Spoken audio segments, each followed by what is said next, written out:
Good evening to all of you. Welcome to this evening's event. Shh, that worked. I want to welcome all of you. Thank you for coming out tonight in not so very nice weather. And I hope you can enjoy yourselves this evening. When Joseph Pulitzer endowed the Pulitzer Prizes and the Columbia Journalism School, he famously said, "Our republic and the press will rise and fall together." He believed journalism was the highest form of public service, that journalism and the arts and letters were essential to democracy as they informed and enlightened the public.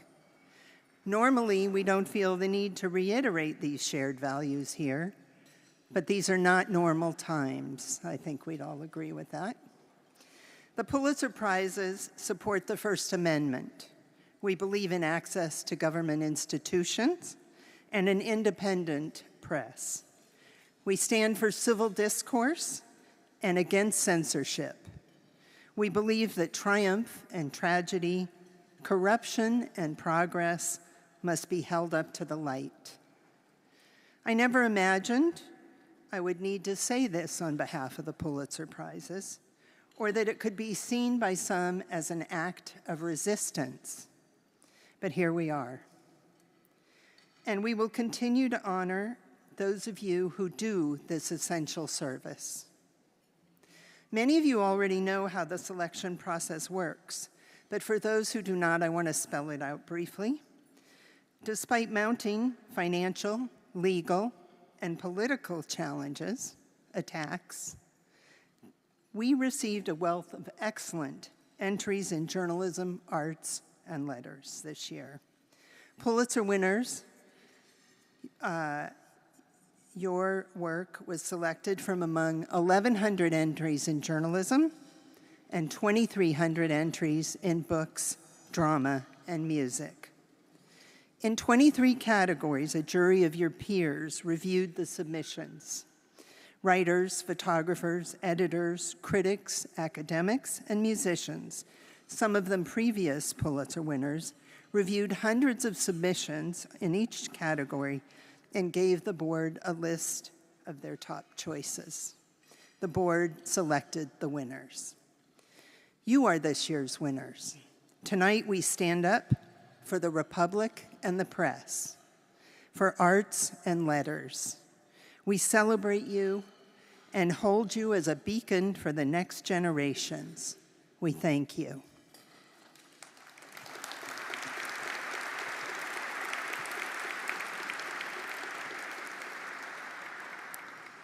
To begin our celebration, I would like to introduce the acting president of Columbia University, Claire Shipman, a previous co-chair of the Board of Trustees who was appointed to this position in March. Ms. Shipman has had her own distinguished career in journalism at CNN, NBC, and ABC, where she covered major global events, including the dissolution of the Soviet Union and the Tiananmen Square protests, for which she won a Peabody Award and an Alfred DuPont Award. She covered the White House and has co-authored 3 books with BBC journalist Katty Kay, including the New York Times bestseller, Womanomics. Please join me in welcoming Acting President Claire Shipman.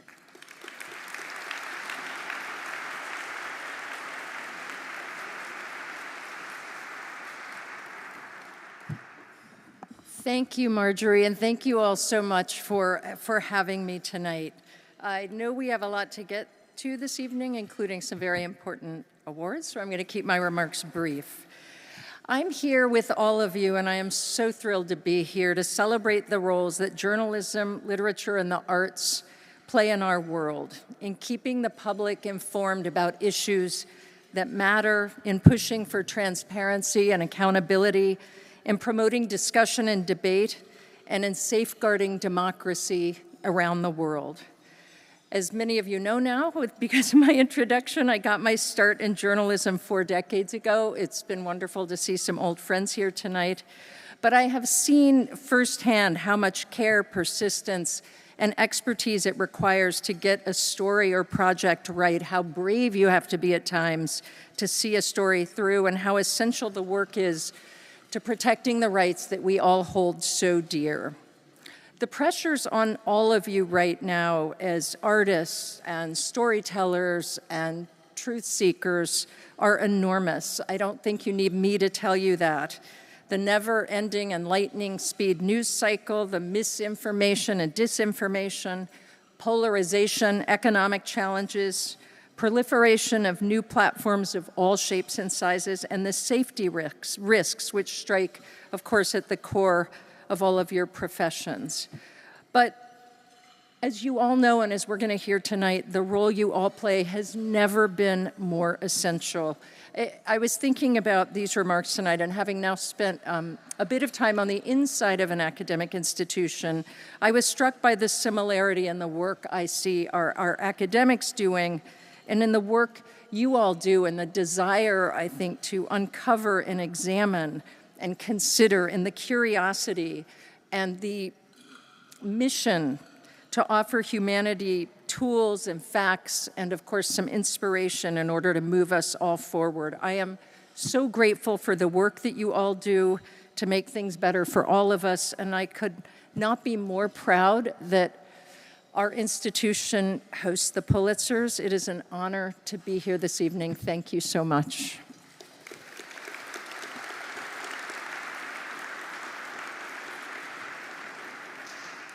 I'm Elizabeth Alexander.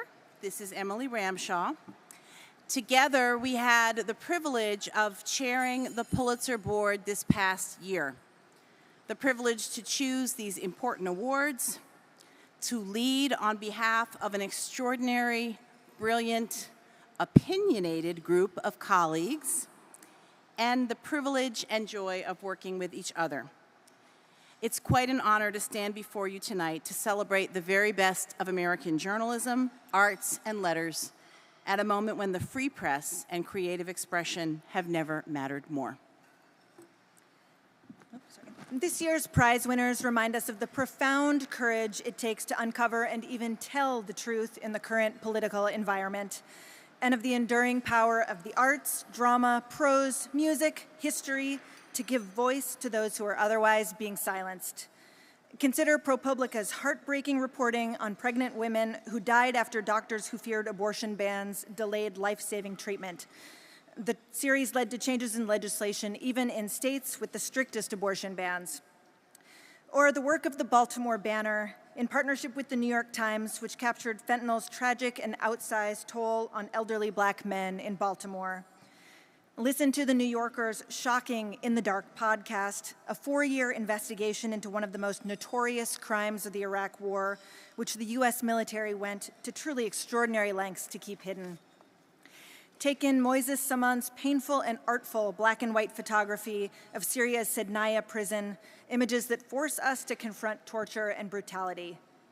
Lose yourself in Mark Warren's deeply human Esquire feature on a Baptist pastor and small-town mayor whose hidden digital life ended in tragedy, reporting that revealed cultural currents of shame, secrecy, judgment, and grace. Reflect on Mossab Abu Toha's powerful essays in The New Yorker, blending reportage and memoir to convey the impossible daily reality of life in Gaza. And who will ever forget Doug Mills's incredible images capturing in real time the frightening attempt to assassinate then presidential candidate Donald Trump, a bullet frozen in air, history quite literally trapped in the frame. From the newsroom to the battlefield, from the podcast studio to the street corner, this year's journalism winners brought bravery, humanity, and an unflinching devotion to the truth, to telling the hardest stories in the world. Case in point, this year's special citation for the late Chuck Stone, a Tuskegee Airman turned pioneering Philadelphia Daily News columnist who co-founded the National Association of Black Journalists 50 years ago. The prizes in books, drama, and music remind us, as always, that the arts help give our lives meaning and connect us to each other across time, place, and experience. The power of artful and original language and music to startle, open our ears, minds, and hearts, disturb the inner waters, or even invite the sublime, is a force that enriches our lives and that we are proud to recognize at its best. There was no shortage of innovation among the winners. From Tessa Hull's Feeding Ghosts, a graphic memoir, the first illustrated book to win a Pulitzer in a letters category, to Percival Everett's James, a novel which reimagines a classic of American literature, Huckleberry Finn, from the perspective of Jim. The extraordinary Sky Islands by Susie Ibarra created startling sound, seemingly drawn from air and water, drawing inspiration from the natural world in its roiling biodiversity. And Brandon Jacobs Jenkins' play Purpose took the conventional living room family drama structure and painted an unforgettable portrait of a family shaped indelibly by the civil rights movement, raising questions of how we find our purpose in our work and lives across generations. The power of history, truthfully told, is vital to understanding who we are as societies and how we might move forward. We saw that rigor and perspective in Benjamin Nathan's general nonfiction winner, To the Success of Our Hopeless Cause, The Many Lives of the Soviet Dissident Movement. History this year as a category was strong enough to warrant 2 prizes. For Etta Field's Black's Combee, Harriet Tubman, the Combahee River Raid, and Black Freedom during the Civil War, as well as Native Nations, A Millennium in North America by Kathleen Duvall. Adding to the bounty of powerful histories is Jason Roberts' Every Living Thing, The Great and Deadly Race to Know All Life, a double biography of Carl Linnaeus and Georges-Louis de Buffon that sheds light on the study of the natural world in the 18th century. And finally, to this year's Pulitzer Prize winner for poetry, new and selected poems by Marie Howe, the seer who brings us revelation in the everyday. In Howe's poem, What the Earth Seemed to Say, 2020, she asks us to understand ourselves beyond ourselves, belonging to a world and to each other. And so I'm reading just a little bit. I skipped a little bit because I couldn't read the whole thing, Marie. So I'm just like ... okay? What do you love more than what you imagine as your singular life? You know the mind that has been talking to you for so long, the mind that can explain everything? Don't listen. You were once a citizen of the country called I Don't Know. Remember the boat that brought you there? It was your body. Climb in. All of this year's Pulitzer Prize winning artists and scholars are alert and alive in our complicated world, making work that is original and can move us closer together and to common understandings. As William Carlos Williams, not a winner tonight, in his poem, Ask Fidel That Greeny Flower, famously wrote, "It is difficult to get the news from poems, yet men die miserably every day for lack of what is found there." There is no substitute for what is found there in the work of the artists we honor tonight. We affirm the work as well as the courage of creators who go deeply within to offer us what is true and enduring. What I'm going to miss most from the Pulitzers is getting to listen to Elizabeth read poetry for the last decade. So we honor this year's extraordinary winners against a backdrop of profound uncertainty for our fields and our craft. Reporters are facing unprecedented harassment and intimidation. Newsrooms are under extreme financial and political pressure. Artists are facing cancellation, censorship, and the erosion of academic freedom. Free speech is under siege, which is why this gathering and these awards are so vital.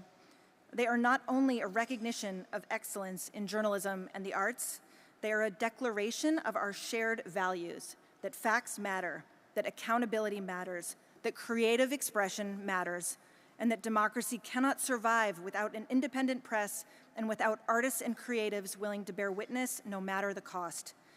Tonight, we celebrate journalists who are risking everything, reputations, livelihoods, sometimes even their lives, to ensure the truth will not be buried.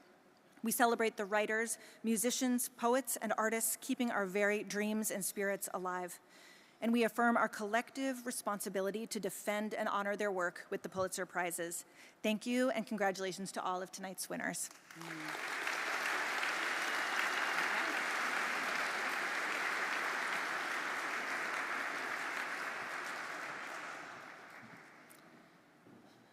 Great. Well, let's give out some Pulitzer Prizes. You think? Should we do that? Before I do, a couple of points. Those little cookies, biscotti on your, that's not your dessert. That's like a dessert hors d'oeuvre. Afterwards, we will have a reception with drinks and real dessert. So don't be disappointed. So, for public service, for a distinguished example of meritorious public service by a newspaper, magazine, or news site through the use of its journalistic resources. ProPublica, for urgent reporting by Kavitha Surana, Lizzie Presser, Cassandra Jaramillo, and Stacy Kranitz about pregnant women who died after doctors delayed urgently needed care for fear of violating vague life of the mother exceptions in states with strict abortion laws. Please come up.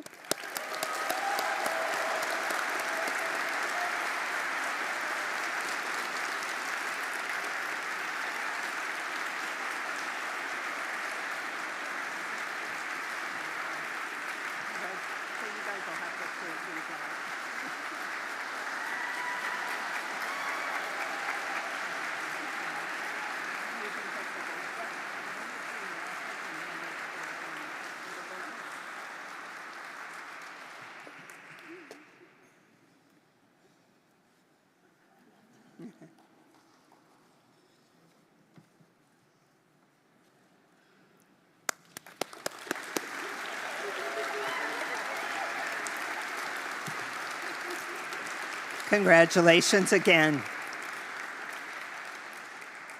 For a distinguished example of local, state, or national reporting of breaking news that as quickly as possible captures events accurately as they occur and then provides context and expands upon the initial coverage. Staff of the Washington Post, for urgent and illuminating coverage of the July 13th attempt to assassinate then presidential candidate Donald Trump, including detailed storytelling and sharp analysis that coupled traditional police reporting with audio and visual forensics. Please come up.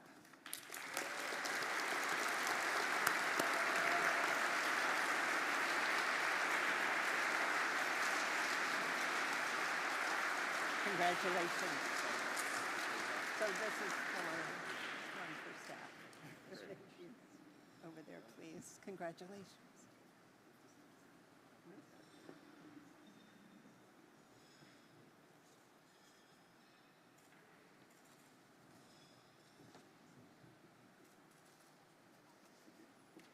Thank you. Congratulations.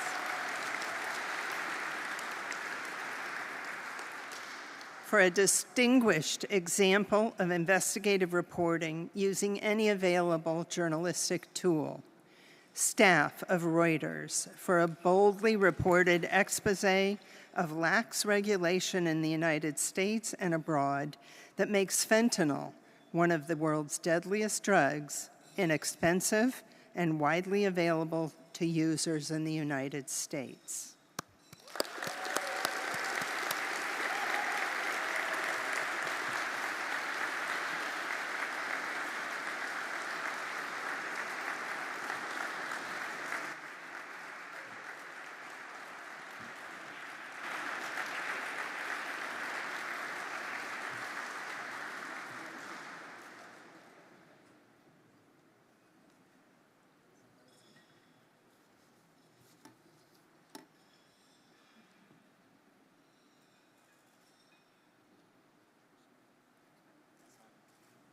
You guys look great.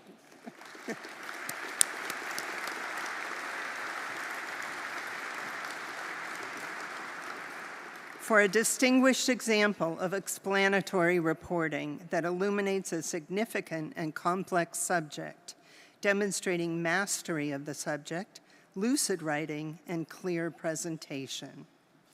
Azam Ahmed, Matthew Akins, contributing writer, and Christina Goldbaum of the New York Times for an authoritative examination of how the United States sowed the seeds of its own failure in Afghanistan, primarily by supporting murderous militia that drove civilians to the Taliban.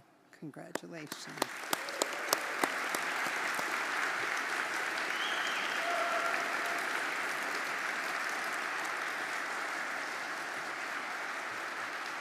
Congratulations. Thank you.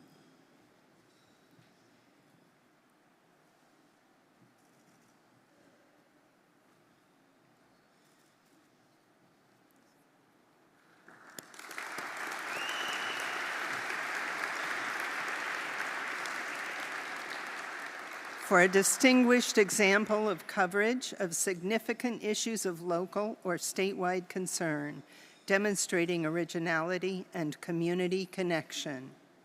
Elisa Zhu, Nick Team, and Jessica Gallagher of the Baltimore Banner and the New York Times for a compassionate investigative series that captured the breathtaking dimensions of Baltimore's fentanyl crisis and its disproportionate impact on older Black men, creating a sophisticated statistical model that the Banner shared with other newsrooms.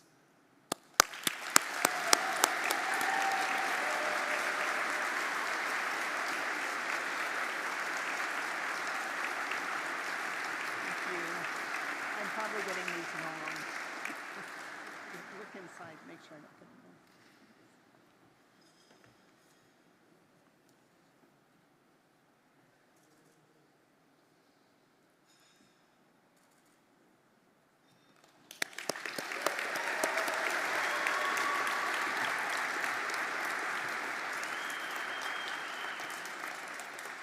For a distinguished example of reporting on national affairs, staff of the Wall Street Journal for chronicling political and personal shifts of the richest person in the world, Elon Musk, including his turn to conservative politics, his use of legal and illegal drugs, and his private conversations with Russian President Vladimir Putin.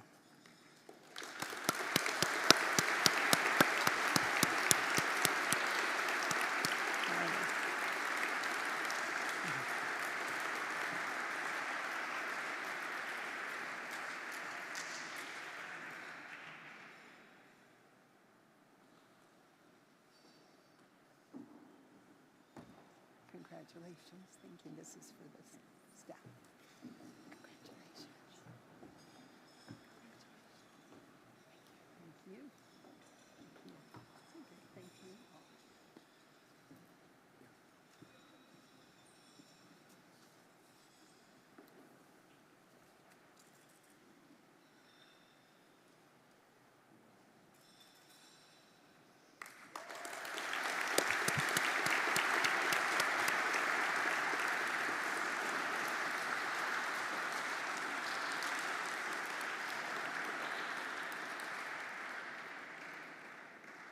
For a distinguished example of reporting on international affairs, Declan Walsh and the staff of the New York Times for their revelatory investigation of the conflict in Sudan, including reporting on foreign influence and the lucrative gold trade that was fueling it, and chilling forensic accounts of the Sudanese forces responsible for atrocities and famine.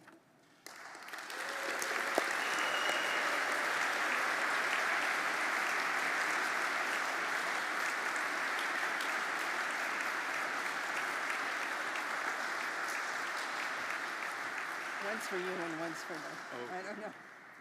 Thank you. Congratulations. It's very nice to meet you. Congratulations.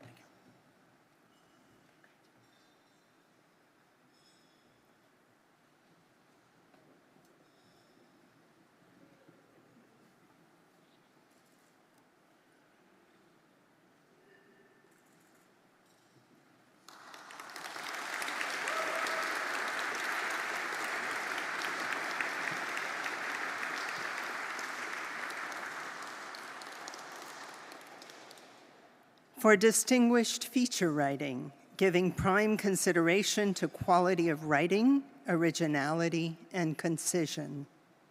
Mark Warren, contributor, Esquire, for a sensitive portrait of a Baptist pastor and small-town mayor who died by suicide after his secret digital life was exposed by a right-wing news site.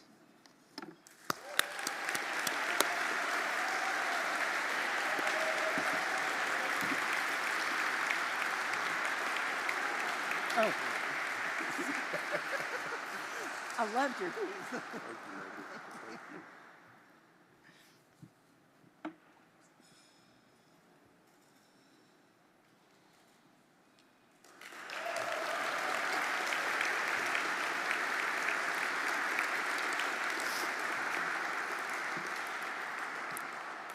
For distinguished commentary, Mossab Abu Toha, contributor, The New Yorker, for essays on the physical and emotional carnage in Gaza that combine deep reporting with the intimacy of memoir to convey the Palestinian experience of more than a year and a half of war with Israel.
For distinguished criticism, Alexandra Lang, contributing writer, Bloomberg City Lab, for graceful and genre-expanding writing about public spaces for families, deftly using interviews, observations, and analysis to consider the architectural components that allow children and communities to thrive.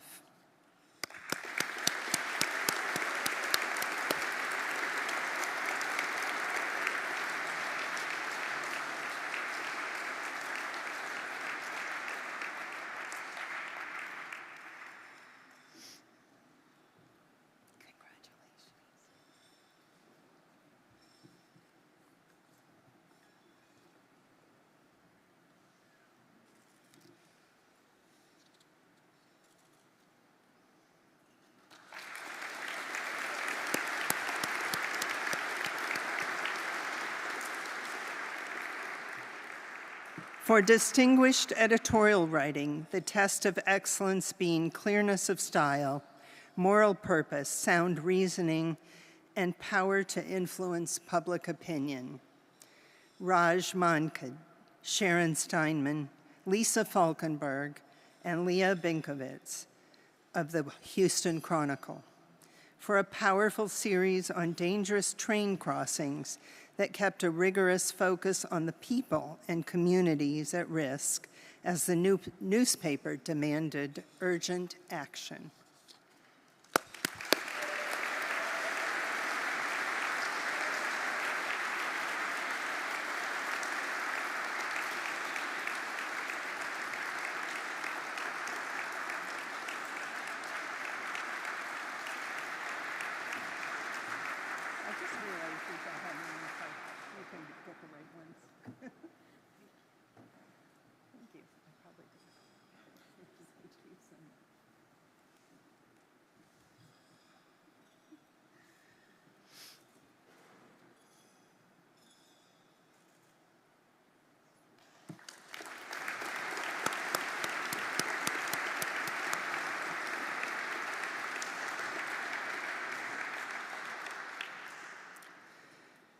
For a distinguished portfolio of editorial cartoons or other illustrated work characterized by political insight, editorial effectiveness, or public service value. Ann Telness of The Washington Post for delivering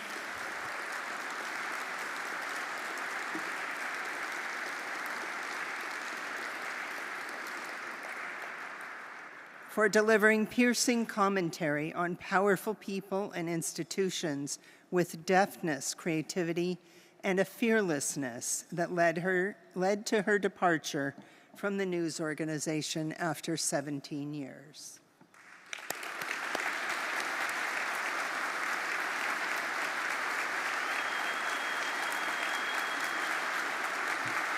Congratulations to you.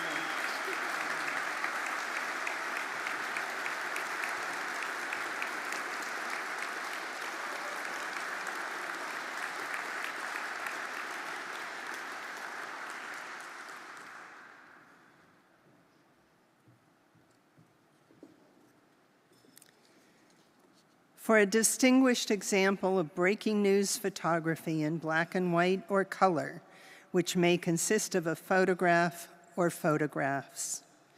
Doug Mills of the New York Times for a sequence of photos of the attempted assassination of then presidential candidate Donald Trump, including one image that captures a bullet whizzing through the air as he speaks.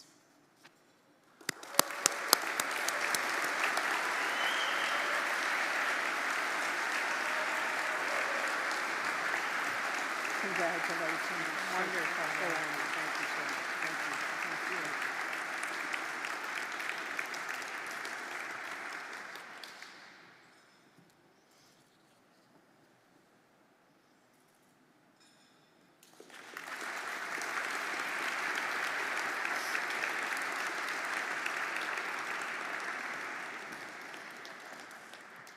For a distinguished example of feature photography in black and white or color, which may consist of a photograph or photographs.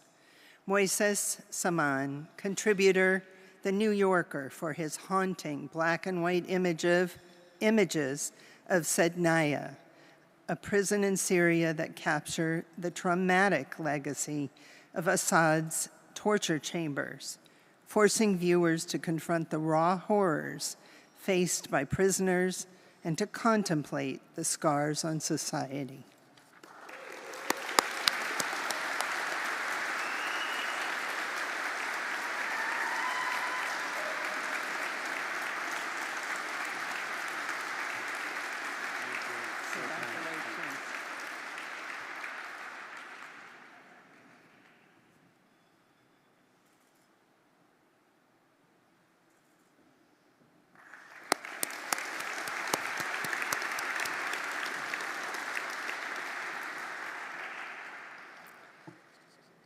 For a distinguished example of audio journalism that serves the public interest, characterized by revelatory reporting and illuminating storytelling. Staff of The New Yorker for their In the Dark podcast, a combination of compelling storytelling and relentless reporting in the face of obstacles from the U.S. military. A 4-year investigation into one of the most high-profile crimes of the Iraq War, the murder of 25 unarmed Iraqi civilians in Haditha.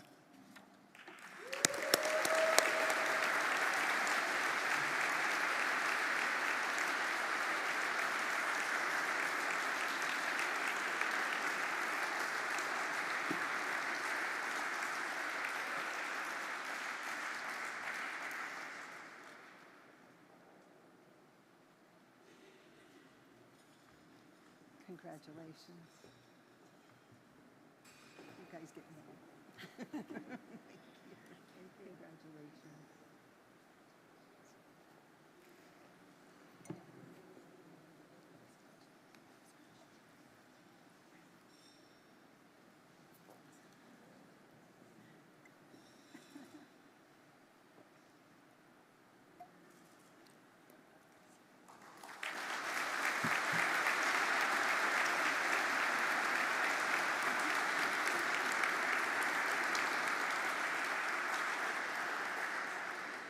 And now we move into arts and letters.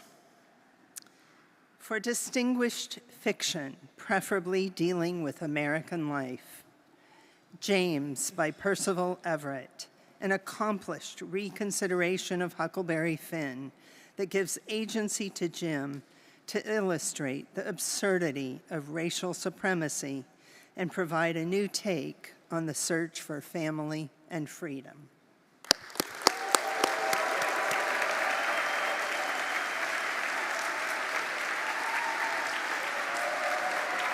Congratulations.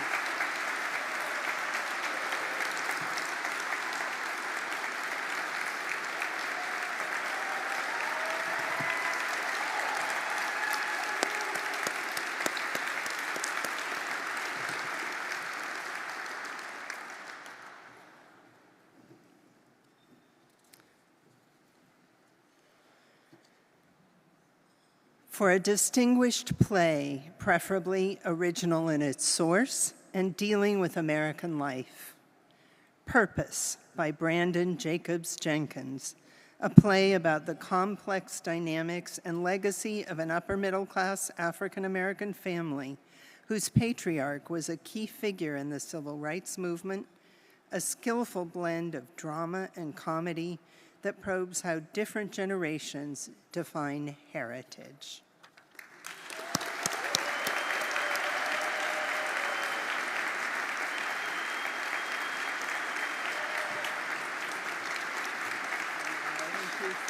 Thank you for your work. Thank you for your work.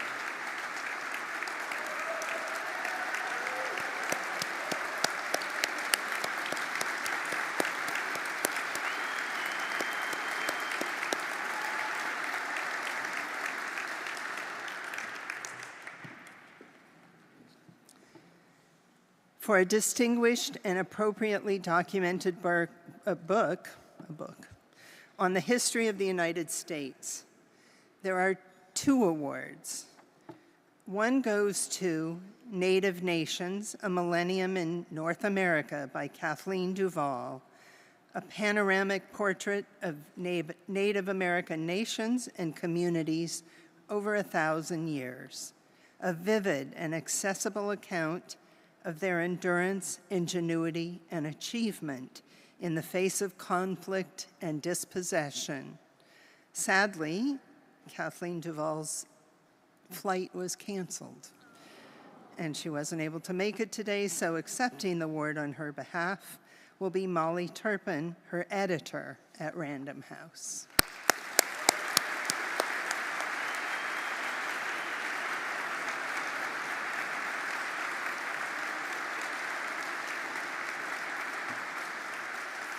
Give her our best. I'm so sorry.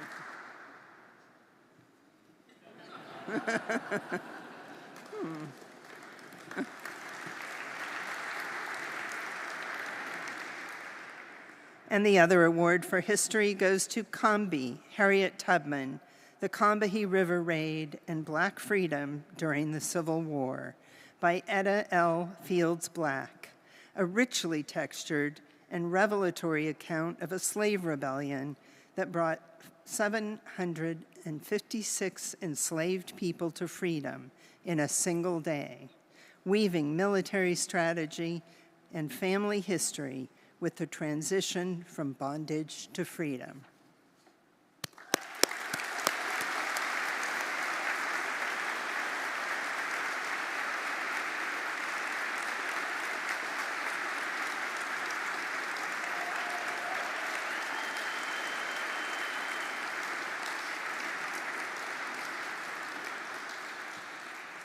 Congratulations.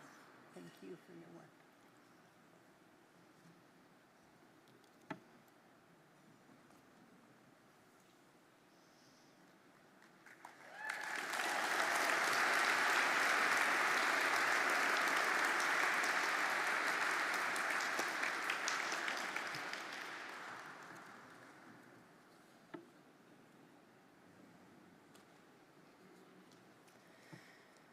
For a distinguished biography by an American author, Every Living Thing, The Great and Deadly Race to Know All Life by Jason Roberts, a beautifully written double biography of Carl Linnaeus and Georges Louis de Buffon, 18th century contemporaries who devoted their lives to identifying and describing nature's secrets and who continue to influence how we understand the world.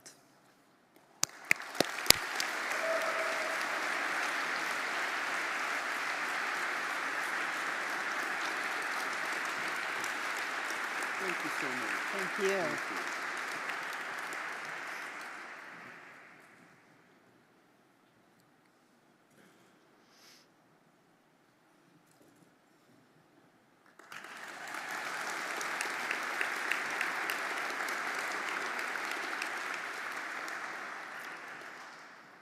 For a distinguished and factual memoir or autobiography by an American author, Feeding Ghosts, a graphic memoir by Tessa Hulls, an affecting work of literary art and discovery whose illustrations bring to life 3 generations of Chinese women, the author, her mother and grandmother, and the experience of trauma handed down with family histories.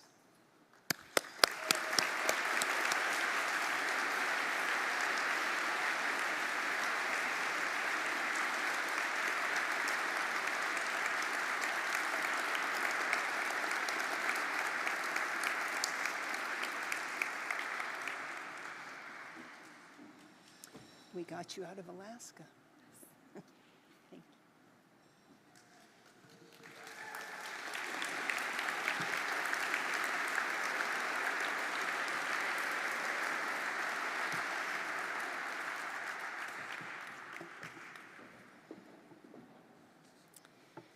For a distinguished volume of original verse by an American author, new and selected poems by Marie Howe, a collection drawn from decades of work that mines the day-to-day modern experience for evidence of our shared loneliness, mortality, and holiness.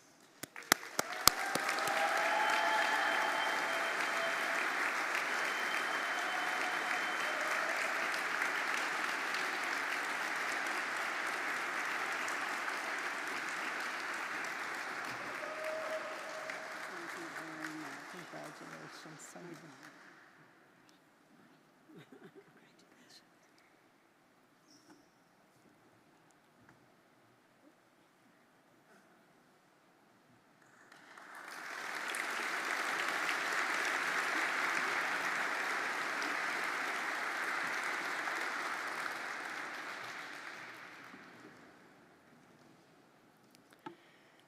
For a distinguished and appropriately documented book of nonfiction by an American author that is not eligible for consideration in any other category.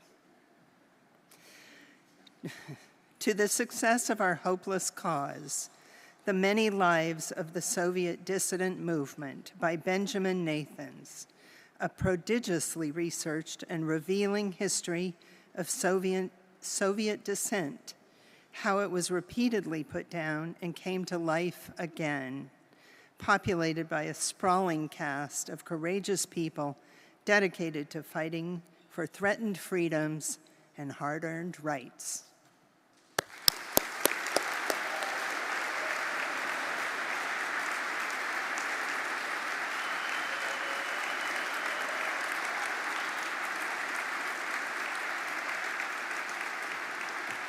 Congratulations. Thank you so much. Thank you.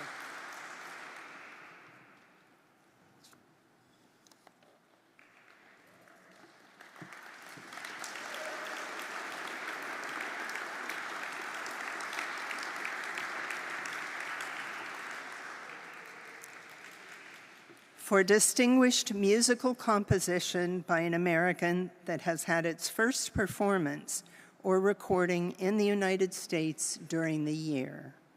Sky Islands by Susan Ibarra, a work about ecosystems and biodiversity that challenges the notion of the compositional voice by interweaving the profound musicianship and improvisational skills of a soloist as a creative tool.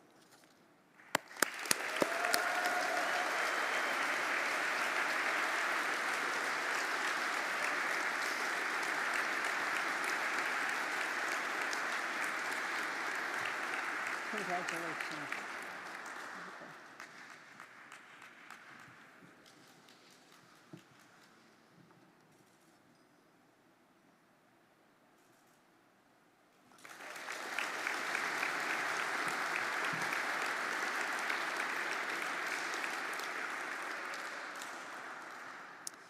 The board often, though not always, awards special citations. This year, the Pulitzer Board awards a special citation to the late Chuck Stone for his groundbreaking work as a journalist covering the civil rights movement, his pioneering role as the first Black columnist at the Philadelphia Daily News, later syndicated to nearly 100 publications, and for co-founding the National Association of Black Journalists, which just celebrated its 50th anniversary. The award will be received by his son, Charles Stone III, and granddaughter, Parade Stone.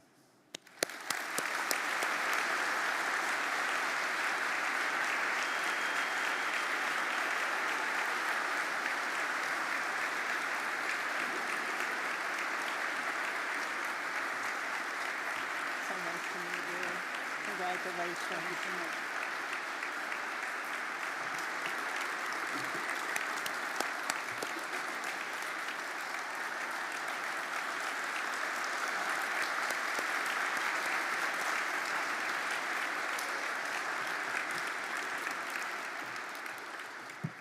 Well, that's it for the prizes. I would say two things. One is everybody but the winners can go have drinks. The winners need to come up here and have a class photo, and then they too may go have drinks and dessert. And then any of you who want to can come back up and take any pictures you want to take. So a last round of applause for the winners.